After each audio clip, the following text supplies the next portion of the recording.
विवेक गया उसका स्वागत करने फूल माला लेकर, लेकिन भाई उसने अपने दोस्त को तो कोई भाव ही नहीं दिया, देख भी नहीं रहा, ऐसे मतलब ऐसे क्या देखा भी नहीं। विवेक को बड़ा अजीब लगा कि ऐसा क्यों कर रहा है। हेलो दोस्तों, कहानी संख्या नंबर 26 में मैं आपका दोस्त संतोष स्वागत करता हूँ। धीरे धीरे लगभग 1 महीने के आसपास मैं लगातार मैंने कहानियां बना ली, वो भी सिर्फ अपने एक पढ़ते रहो, अपने से बनाते रहो, कहीं से डुप्लीकेसी नहीं भाई।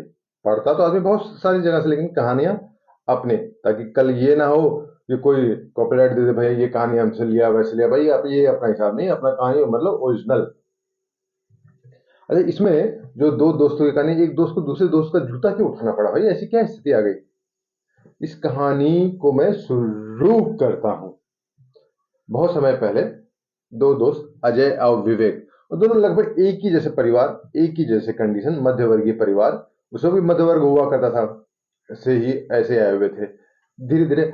लेकिन जो अजय था, धीरे धीरे करते करते एक व्यापारी बन गया, मलमल के कपड़ों का व्यापारी। जहाज वगैरह वो उसने ले लिए।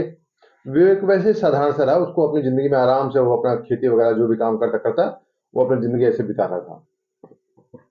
अजय व्यापारी तो बन गया, 1 साल के बाद आया और व्यापार भाई कर गया तो बहुत सारा धन भी मिला। अब जब बहुत सारा धन मिला तो उसको थोड़ा, ये जो होता है सर ना, थोड़ा हाई हो गया, मतलब घमंड आ गया।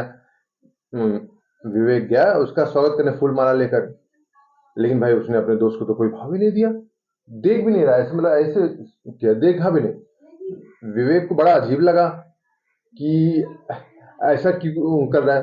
लेकिन अब चलो कोई बात नहीं, कोशिश किया कई बार बात करने की, लेकिन कोई बातचीत नहीं। अब नहीं हुआ तो चलो उसने ध्यान नहीं दिया। अब अजय फिर दोबारा एक बार फिर गया, और फिर 1 साल के बाद अब वापस आया। विवेक फिर गया स्वागत करने, इस बार तो बिल्कुल भी नहीं, मतलब उसके, अजय के अंगरक्षकों ने उसके नजदीक भी नहीं आने दिया।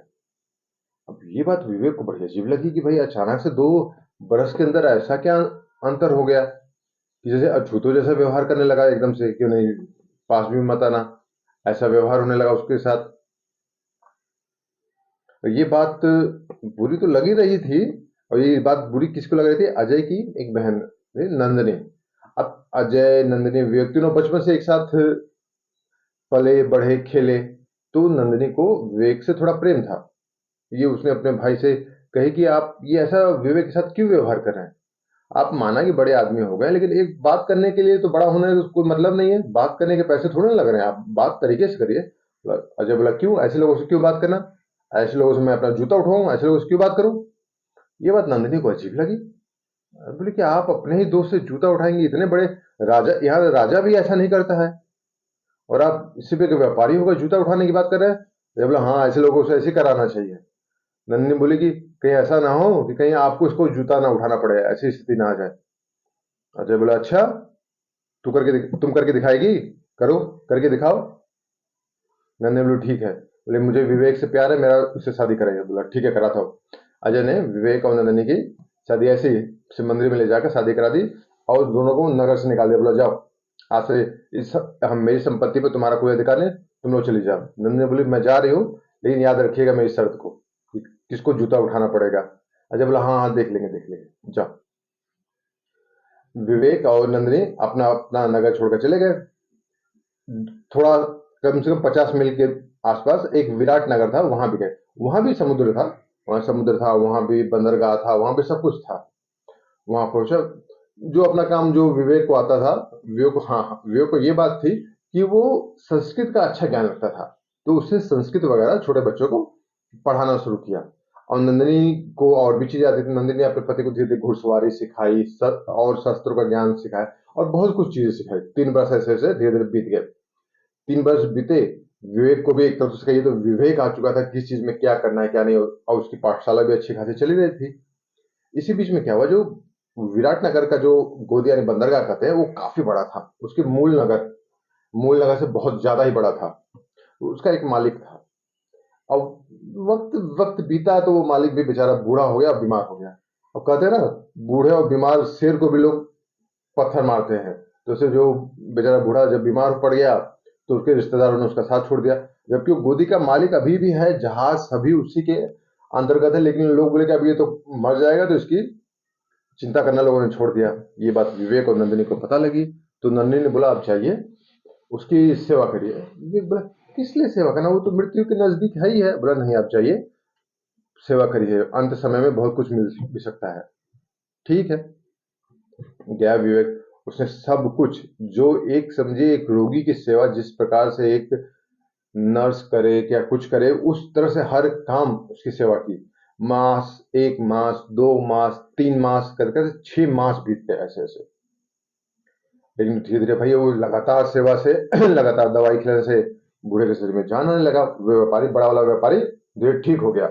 अब 6 माह से विवेक उसकी सेवा कर रहा था, वो इस बात से बहुत खुश हुआ। बोला बेटा अंत समय में मेरे सगे रिश्तेदार बेटों ने साथ छोड़ दिया, अब तुम्हारा मेरे साथ क्या स्वार्थ है ये मुझे नहीं पता, लेकिन तुमने जो मेरी सेवा की इसके बदले मैं तुमसे बहुत खुश हूँ, तो तुमको 50% का अपना पार्टनर बना लेता हूँ।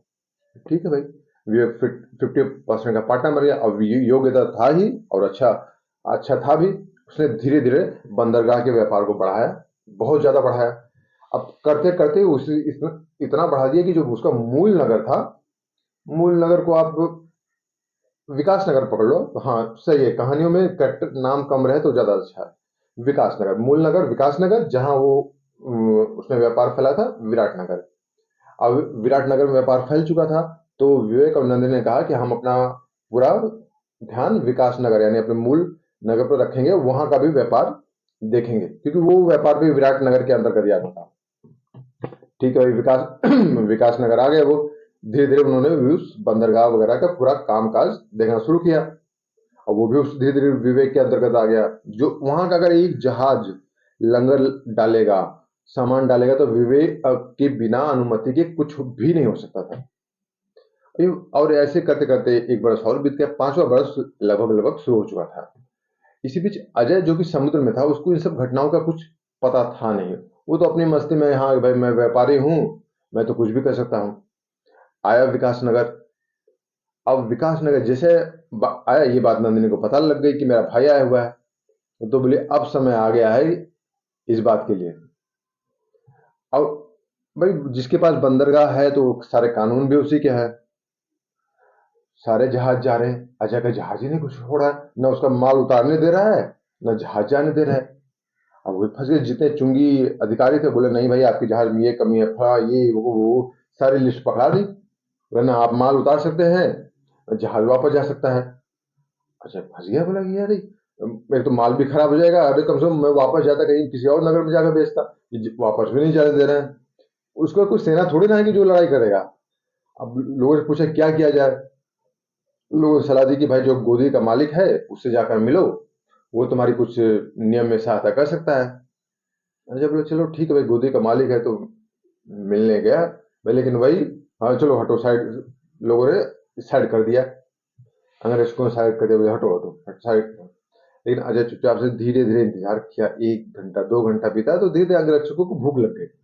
वो अपनी जगह छोड़कर चले गए दोपहर का खाना वाना खाने। इसी बीच जो कमरे के अंदर में विवेक रह रहा था। विवेक ने अंदर से आवाज दी, ए मेरा जूता लेकर आ कोई, मेरा जूता लेकर आ कोई, मेरा जूता बाहर पड़ा हुआ है, मुझे काम से बाहर जाना है। उसने 2 3 बार आवाज दी।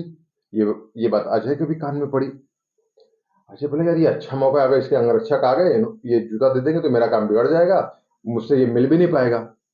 तुरंत क्या उसने जूता उठाया, तुरंत उसके कमरे में घुसा मिलने के लिए। कमरे में जैसे ही अजय घुसा, सामने देख क्या रहा है, उसका दोस्त विवेक और उसकी बहन नंदिनी, और अजय के हाथ में अपने दोस्त विवेक का जूता। अब उसको तो जैसे जैसे सांप काट लिया, पूरा शरीर एकदम पीला पड़ गया, सन। तब उसकी बहन नंदिनी ने बोला क्यों भैया, मैं कहती नहीं थी कि इतना घमंडी मत बनो, कि क्या बोलते थे कि जूता उठाएगा, और आज देखो कौन किसका जूता उठाया हुआ है।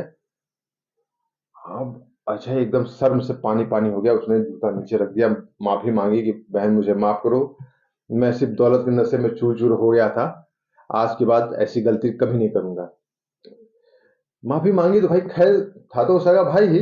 नंदिनी ने माफ कर दिया और विवेक ने भी माफ किया, बोला कि अब जाओ, आप चले जाओ, आप आज से आपका और हमारा सिर्फ इतना ही रिश्ता होगा कि आप एक व्यापारी हो और आप आओ व्यापार करो, लेकिन इससे ज्यादा आप उम्मीद मत करना कि हम आपसे के लिए कुछ करेंगे, क्योंकि आपने जो एक समय किया था, अभी आपके ऊपर एहसान करने का कोई मतलब नहीं है। अजय को भी लगा कि भाई ठीक ही है, अब ज़्यादा इस बात को बढ़ाना ठीक नहीं है। उसके बाद से अजय अपने अपने जगह पे, विवेक अपनी जगह, नंदिनी अपनी उसके काम में हाथ बटाती रही। इसलिए कहा गया कि कभी इतना घमंड मत करो कि ऐसी स्थिति आए कि आप जिसका सोचो उसी का जूता आपको उठाना पड़े। तो कहानी गई वन में, सोचो अपने मन में। इस चैनल को लाइक सब्सक्राइब करिएगा। कहानी संख्या नंबर 26, अगले बार कहानी नंबर 27। ऐसी कहानियां रेगुलर आते रहेंगी और धीरे धीरे कोशिश करूंगा मैं एनिमेशन भी इसमें ऐड करेंगे, लेकिन अभी काफी समय लगेगा। Signing off, bye.